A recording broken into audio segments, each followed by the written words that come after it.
You guys have a chance to watch the State of the Union? I'm sorry. If you did, I'm really sorry because it was really, really bad, really horrible. I hate the State of the Union address. I'm with Ben Shapiro on this one. It's like royalty, right? We treat the president like he's a monarch. He comes in, everybody waits, everybody applauds for him, everybody's shaking hand. Oh, wait, nobody's shaking it. Fist bump, right? Or elbow bump, because they're all so afraid of COVID at this point. Now, this is one of the most ridiculous things about the State of the Union this year. It's just, I don't even understand it. Walk into the room, right? It's a joint session of Congress, though not everybody could go because they couldn't sit side by side, right? You had to have social distancing. Every single one of those people is vaccinated. 100% of them are vaccinated. So here's the vision in the room. They walk in, everybody's wearing a mask. They're all vaccinated. They're social distancing. They're all vaccinated.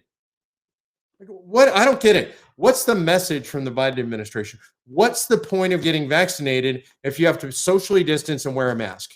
It's asinine. You don't. That's the real deal. If you've been vaccinated, if you're a healthy person, you don't have to socially distance and wear a mask. That's asinine. So that's the visual they give us, right? They walk in, we treat the president like a monarch. And by the way, I don't like it when it's Trump. I don't like it when it's Biden. I don't like it when it's Bush. I don't care who it is. State of the Union used to be in writing. It was a letter written by the president to Congress. Here's what I think the State of the Union is. We had to go back to that. If I were president, I wouldn't address a joint session of Congress. Maybe I'd walk in and say, you're all dismissed or something like that. You're all fired. If I had the right to do that, I'd be a monarch. They'd be treating me like they treat the president in the State of the Union. So anyways, just the visuals were terrible. The speech was, what's the right word? Dull, boring, stupid, ridiculous, all of the above, right? Joe Biden, I think the point is he's going to throw as much garbage at the wall as he possibly can and see what sticks. This is a guy that was supposed to be the moderate, right? We were supposed to vote for old, crazy, demented Uncle Joe because he wasn't a radical. That's how he beat Bernie Sanders, if you might recall. The party rallied against him because they didn't want to nominate the radical. And Joe Biden actually said, I beat the socialist, right? He claimed to be a moderate. Everything he's doing is radical right now. Every single thing he's doing is radical. There's nothing moderate that he's doing. So he lays out in incredibly boring terms an incredibly radical platform. Can you imagine 10 trillion in spending? I didn't like the way Trump spent. It was ridiculous. 4 trillion, but this is 10 trillion in spending. By the time they're done, it'll be 20 trillion in spending. How much money is that? I don't know. I don't know. Nobody knows. I know it's too much. I know it's more than the country can ever afford to pay back. I know you're going to pay for it. I know your kids are going to pay for it. Your grandkids are going to pay for it. Ultimately, what can't continue won't continue. These guys use something they call modern monetary theory, which means they're crazy. That's what it means.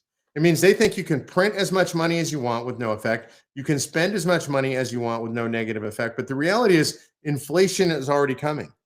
Lumber has doubled in price. Commodities are skyrocketing. Oil is up. This is going to happen. There is going to be price inflation. When you dump this much money into a marketplace, and by the way, let's make no bones about it. This is manufactured money. This isn't money backed by assets. This isn't money backed by gold. The government doesn't have any money. They're printing and borrowing money. Right? So when you do that and you dump that kind of liquidity into a market, you create inflation. And we're already seeing inflation. And what Uncle Joe is going to do, what the radical leftists are going to do, they're going to try and cover the inflation with the idea that the economy is growing. Then they're going to jack up your taxes. Your taxes. Oh no, it's only going to affect people who make over 400,000, they say. How is that possible? What happens when you tax people who make over $400,000?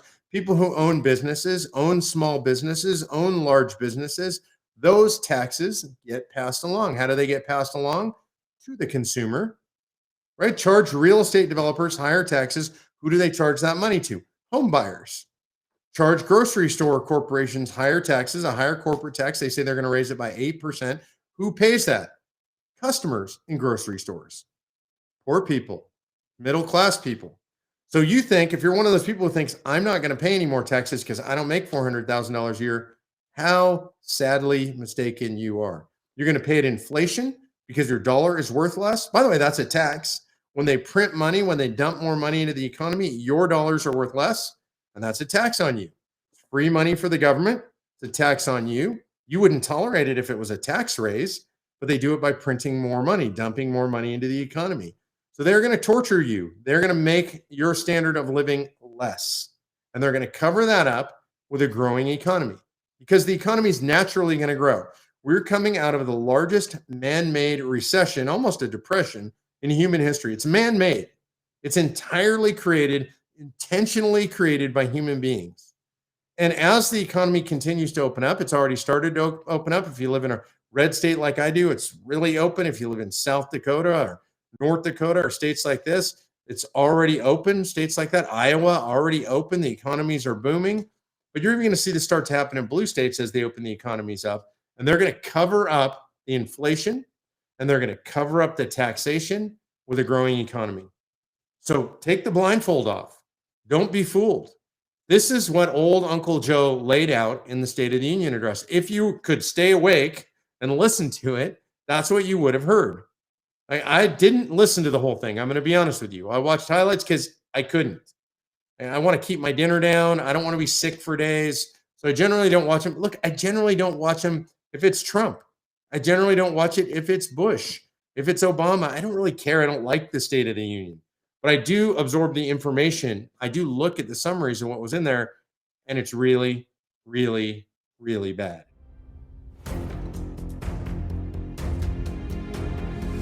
I'm here live in Philadelphia at the Tomb of the Unknown Soldier. When you hear the phrase lives, fortunes, and sacred honor, these are the folks we should think of, those who anonymously gave their lives. Well, today you have a chance to volunteer. You need to volunteer for conventionofstates.com, the movement that's going to save the country. These folks are willing to step up and give everything. We need you to give just a little bit. Go to conventionofstates.com and volunteer today.